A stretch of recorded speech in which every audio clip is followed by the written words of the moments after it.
Alors, bonsoir tout le monde, bienvenue au Coin du Coin. Ce soir, on va vous parler de ce que ça prend pour monter un rig de minage. Qu'est-ce que ça prend pour miner avec une machine? Alors, sans plus tarder, je vais partager mon écran et on va regarder très simplement qu'est-ce que ça prend pour faire ça. Alors, première des choses, ça vous prend un case. Gardez en tête que quand vous allez démarrer une opération de minage, ça va générer de la chaleur. Donc, cette chaleur-là doit être diffusée le plus possible. Ça veut dire que ça prend de la ventilation. Si vous avez des fans sur pied, ça peut être une bonne idée de l'enligner vers votre mining rig justement pour faire baisser sa température. C'est ce qui va assurer sa longévité et c'est ce qui va protéger vos cartes graphiques de la surchauffe. Ça, c'est la pire chose qui peut arriver, c'est d'avoir une carte graphique qui lâche pendant que vous êtes en train de miner.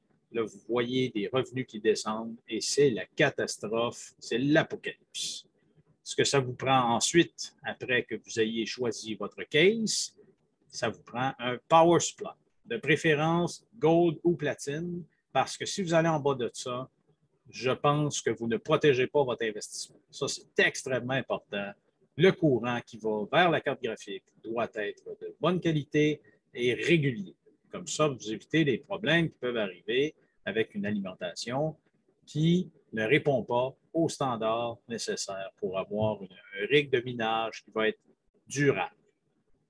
Ensuite, ça vous prend une carte maîtresse avec des slots PCI Express ou USB sur lesquels vous allez venir brancher vos risers. Je vais vous expliquer ce que c'est tantôt. Alors, combien de slots vous avez va déterminer combien de cartes graphiques vous allez pouvoir mettre dans votre rig de minage. Très important, il faut savoir ça. Le processeur, peu d'importance pour le mining, en autant que ça fait fonctionner la carte maîtresse. Vous pouvez avoir un Celeron, un Pentium D, tout ce qu'il y a de plus cheap, ça n'a pas vraiment d'importance pour l'opération qu'on va faire ici. En autant que tu puisses rouler ton système d'exploitation, le reste, ce n'est pas important. Ensuite, vous choisissez la RAM correspondante en termes de cadence, la vitesse à laquelle la RAM va. Vous la choisissez en conséquence avec la carte maîtresse. C'est écrit sur la boîte qu'est-ce que vous pouvez mettre avec et je vous invite à le regarder évidemment. Sinon, vous ne pourrez pas miner à cause d'une barrette de RAM à 30$. C'est épouvantable quand ça arrive. Ça m'est déjà arrivé et c'est triste. Donc, vous pouvez mettre entre 4 et 8 gigs, ça devrait être amplement suffisant pour l'opération de minage. Vous n'avez pas besoin de maximiser la RAM de la machine. Ça n'a pas d'importance en autant que ça fasse marcher le système d'exploitation. Le reste, ce n'est pas important. Ensuite, évidemment, ça vous prend de la place pour installer ce système d'exploitation-là. Au moment où on se parle, Windows est en bas de 20 gigs, si ma mémoire est bonne, de 30 gigs, en tout cas, peu importe. La version la plus basique est aux alentours de 20 gigs. Donc, vous prenez soit un SSD, une clé USB, ou encore un bon vieux disque dur. Mais n'oubliez pas, la considération numéro un, c'est toujours est-ce que ça chauffe?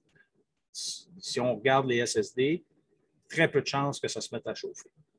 Donc, là-dessus, n'oubliez pas, la chaleur, c'est la considération numéro un après la consommation électrique et les deux, naturellement, vont ensemble. Ensuite, pour brancher votre carte graphique, vous avez besoin de ce qu'on appelle un riser. Ça, c'est l'espace que vous avez prévu justement pour brancher votre carte graphique. Alors, vous plantez la carte graphique dessus, vous branchez le courant ici à partir du power supply. Vous branchez le riser ici à partir du fil USB qui est généralement fourni avec le riser. Et ensuite, vous partez votre machine. Et pour partir la machine, ça prend un système d'exploitation. Vous avez IveOS, MinerStat, Simple Mining, il y en a un paquet. L'immense majorité des mineurs sont avec Windows. Et pour cause que c'est assez simple, tout le monde connaît ça, Windows. Alors, vous pouvez installer là-dessus n'importe quel mineur, peu importe le modèle, et vous amuser avec ça dans Windows. La dernière composante et non la moindre, il s'agit des cartes graphiques. Moi, je regarde avec MinerStat la rentabilité des cartes graphiques.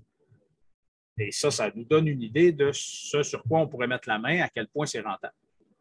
Donc, les différents modèles de cartes graphiques. Vous savez, il y a une pénurie de semi-conducteurs. Donc, les semi-conducteurs, c'est les choses qu'on retrouve dans les puces électroniques.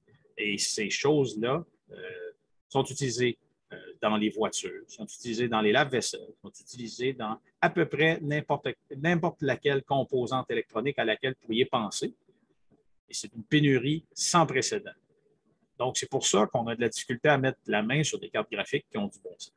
Si vous voulez mettre la main sur une carte graphique, vous avez deux options. L'usager, le neuf. Si vous voulez du neuf, il va falloir faire votre run de lait. Il va falloir aller au magasin et trouver la disponibilité en magasin. Ensuite, vous pouvez acheter des cartes usagées. Soyez vigilants. Cependant, regardez comme il faut la condition de la carte. Évidemment, là, ici, il y a une question de bonne foi de la part des vendeurs.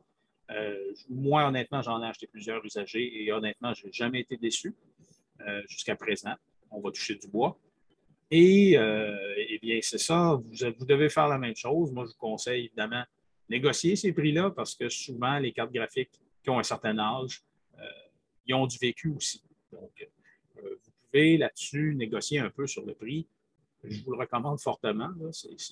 C'est une considération très, très de base, mais c'est quand même important de le faire. Donc, ensuite, quand vous avez trouvé vos cartes graphiques, vous assemblez tout ça.